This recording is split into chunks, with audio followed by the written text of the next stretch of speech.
Alhamdulillahi Rabbil Alamin.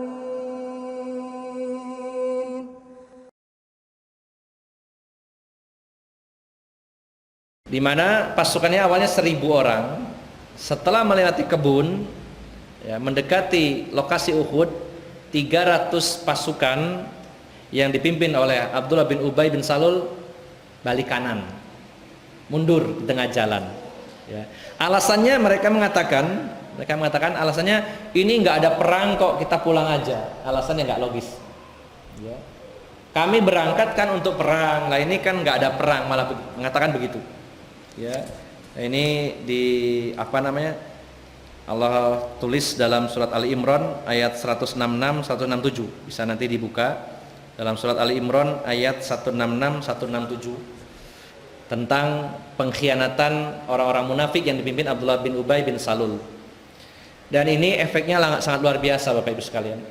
Misalkan kalau berangkat itu dari awal sudah 700, tidak masalah ya. Daripada 1.000 tapi di tengah jalan balik kanan. Ini kan penggembosan yang luar biasa. Kalau orang-orang munafik ini menunjukkan ya permusuhan kepada Islam nyata sekali waktu itu. Sehingga para sahabat pun sempat bermusyawarah, enaknya orang yang 300 ini diapakan ya. Sebagian mengatakan bunuh saja, enggak, habisin. Daripada penyakit ini 300 ini bunuh saja. Sebagian lagi berpendapat jangan. Akhirnya diputuskan tidak dibunuh, pulang. Ya. Rasulullah di saat itu menyatakan tidak masalah, 700 lebih sedikit tapi ini hasil saringan. Ya.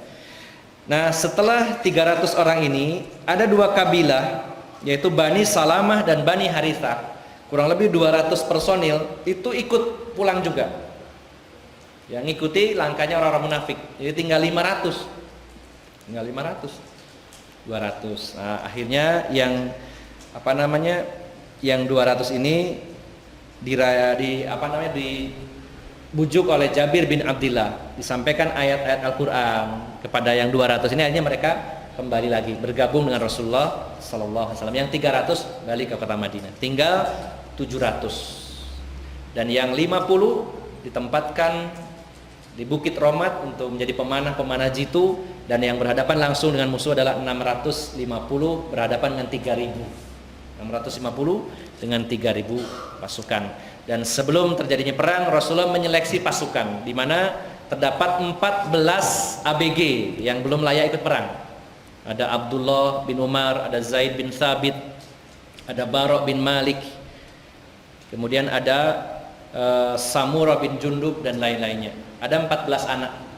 Diminta oleh Rasulullah supaya pulang. Dikhawatirkan nantinya namanya anak-anak semangatnya di awal. Namanya juga masih muda ya.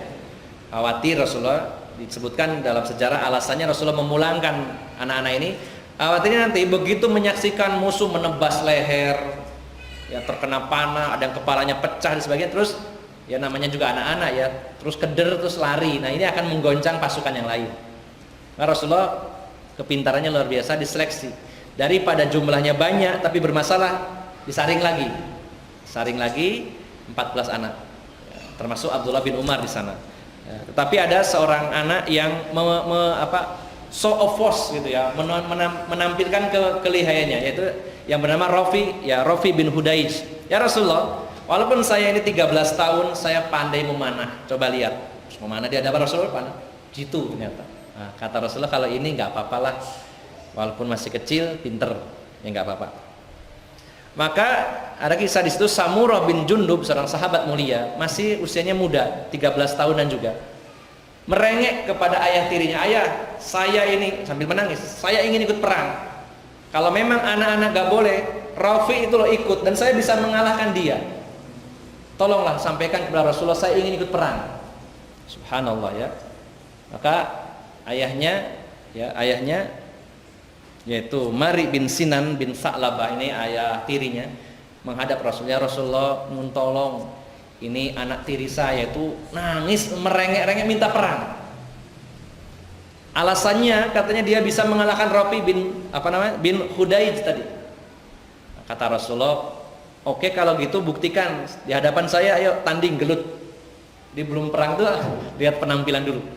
berkelahi, bergulat. Saya pingin tahu. Maka Samurah ini dengan Rafi diadu tandingkan, dua orang anak ini. Maka Rafi ini kalah.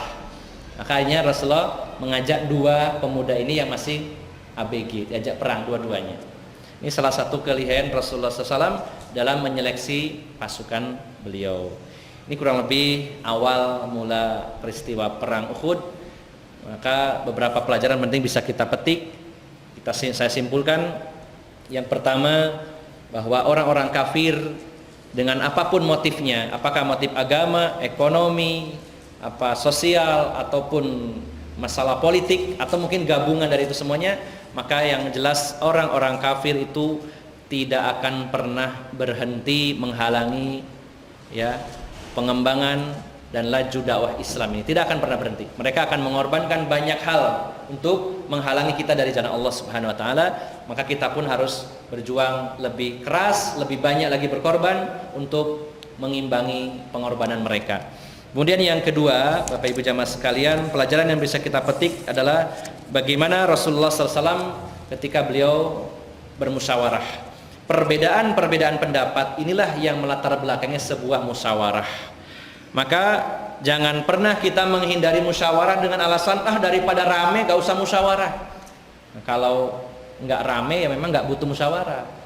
Justru karena butuh musyawarah itu karena memang banyak pendapat yang harus disatukan. Disitulah perannya pemimpin. Ketika komandan atau pemimpin sudah memutuskan, maka walaupun itu bertolak belakang dengan yang kita inginkan, kalau itu hasil musyawarah harus legowo menerima keputusan itu. Walaupun para sahabat ingin bertahan di Madinah dan Rasulullah pun awalnya memutuskan itu, tapi karena sudah diputuskan harus keluar, maka semuanya legowo dan taat komando kepada Rasulullah Sallallahu Alaihi Wasallam.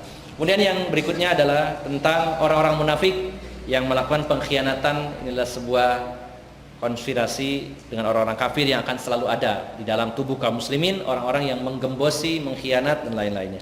Dan yang terakhir Bapak Ibu sekalian, satu pelajaran penting bagi kita semuanya adalah inilah bukti keberhasilan tarbiyah Rasulullah Sallallahu Alaihi Wasallam. Keberhasilan sistem pendidikan Rasulullah SAW, sehingga anak-anak ABG saja masih remaja usia 12, 13, 14 mereka justru merengek-rengek minta berangkat perang, padahal itu tentunya beresiko besar ya.